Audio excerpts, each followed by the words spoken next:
Hi families, hi fifth graders. Today I am showing you lesson 1 homework for module 3. We have begun fractions.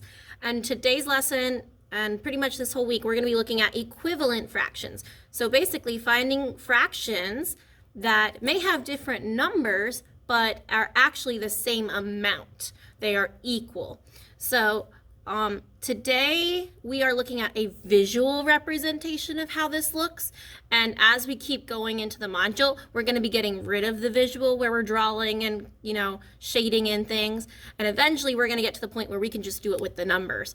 So parents and families who may not understand this right away, I promise you, it looks like, oh, this is going to take forever. Why are you doing this? But I promise this is just to show them the foundation of what it looks like when we do this, or what it actually is happening. It's a visual concept, but we're going to get rid of this soon. So it's going to just end up being the numbers that we're going to do.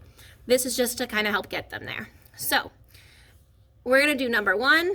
You will have to do number 2 and number 3 for homework. And then if you want to, the challenge is number 4. Okay? So I'm going to walk you through number 1. Number 1 says, use the folded paper strip, which I told them ignore those words. It's just the number line I want you to do. Use the number line to mark points 0 and 1 above the number line. So I showed them the first line is going to be 0. The last line is going to be 1. Because we know in this case our fractions are going to be less than one whole unit. Okay? They are pieces of a unit.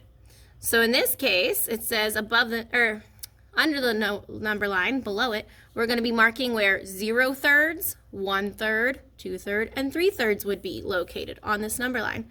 Well, if I'm at 0, then I know I have 0/3. So 0/3 goes here. And I know one whole unit would be 3/3, or 3/3.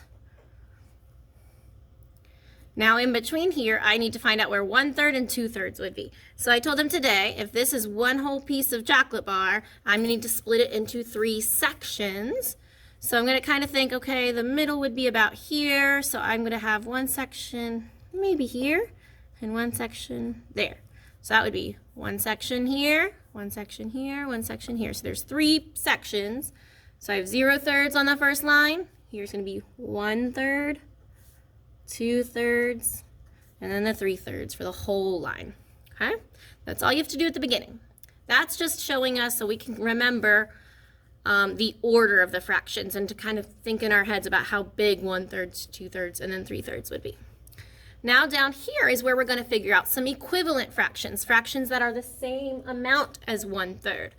So it shows us here, it says draw 2 vertical lines to break each rectangle into thirds. So I showed them today, we have 4 boxes or rectangles, and we're going to break them each into thirds. So 3 sections, 1, 2.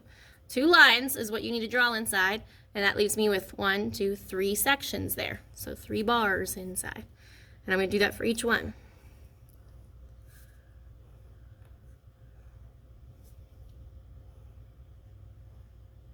Okay? And they don't have to be perfectly spaced. You want to try, but it does not have to be perfect. Now it says, shade the left third of each one.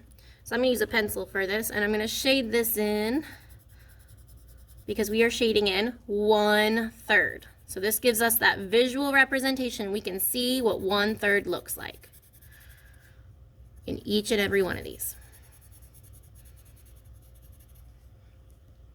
So right now we have 1 shaded part out of 3. So 1/3 is shown, and that's what they have here. We're starting with 1/3. That's what their example is. Now what they're doing here is they're trying to find an equivalent fraction, a fraction that means the same amount here, but with different numbers. So they're going to draw a line straight through the middle, like that. And they're saying, we're going to multiply this by 2. So now instead of just 1 long shaded section, now I have 1, 2 smaller shaded sections. That's what this numerator is. My new fraction is 2 shaded parts. And on the bottom, my denominator is going to be 1, 2, 3, 4, 5, 6 total pieces now, instead of 3 total pieces. Now I have 6. So now 2 shaded pieces out of 6 is what it is. So 2/6 is really the same amount as 1/3, because look, I didn't shade any more things. There's still one long section here shaded out of 3, or I could say 2 shaded pieces out of 6. It's the same amount. I didn't change how much is being shaded. Okay, so that's why we can say 1/3 is equivalent to 2/6. And in the middle, this is just showing what's actually happening here. We're multiplying. 1 times 2 gets me 2. 3 times 2 gets me 6. Okay, so let's show you on the next one what I showed them in class today. Now that we did one line in the middle, I told them for these ones, we're just going to go up at 1. So we'll do 2 lines here.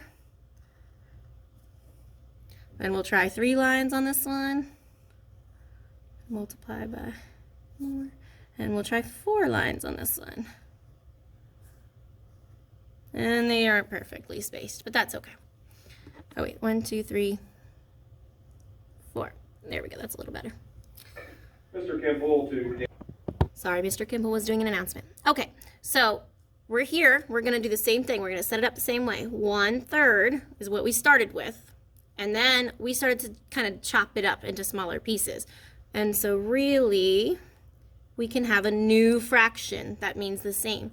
So I told them a lot of people wanted to jump to the end. I think it's the easiest way to do this. So again, our numerator is how many shaded pieces there are. 1, 2, 3.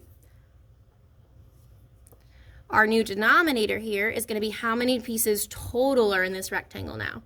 1, 2, 3, 4, 5, 6, 7, 8, 9. There are 9 total.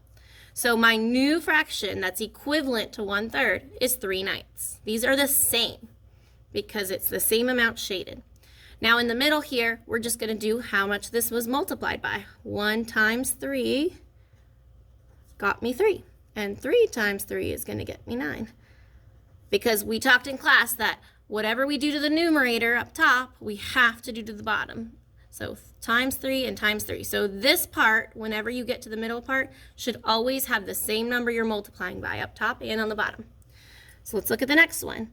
We started with 1/3. Remember, we only shaded in one section of this these thirds. And now we're going to a new fraction, another equivalent fraction. We are going to, how many shaded pieces on the top? 1, 2, 3, 4 shaded pieces. How many are on the bottom is how many total pieces in this box. 1, 2, 3, 4, 5, 6, 7, 8, 9, 10, 11, 12. Okay, so now my new equivalent fraction, or fraction that equals the same amount as 1/3, is 4/12. And I can say this happened because really I'm multiplying 1 times 4 and 3 times 4. 1 times 4 got me 4, 3 times 4 got me 12. And on the last box here, 1/3 is what we started with, equals the new fraction. That's what you always want to set it up like, okay? Let me zoom in a little bit. So again, we are counting how many shaded pieces for the top. 1, 2, 3, 4, 5. And how many total pieces now? It's going to be 3, 6, 9, 12, 15. 15 is my denominator. So 5/15 is the same as 1/3. And again, how did we get there? We multiplied 1 times what gets me 5? 1 times 5 gets me 5. And 3 times 5 gets me 15. Okay, so that's all you're going to be doing for each one. You are going to start off with the number line, putting them in order. Then start with what they tell you to, where is it? Shade the left third of each. So that you're going to look for what they want you to start with. Like on the second one here, it says you're going to do the same thing but with fourths. So you're going to start with 1/4 on the bottom. So number 2, let me see if I can zoom in over there. Number 2 down here, you're beginning with 1/4. And you're trying to find out which equivalent fractions mean the same as 1/4. Okay? You're going to put the fourths on the line and then start here by dividing this up into 4 sections.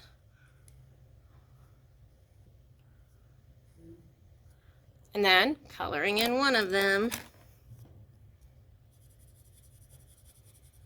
And you'll do that for each box, and then you'll go ahead and do the same thing we did up here. Split it with 1 line, split it with 2 lines, split it with 3 lines, split it with 4 lines.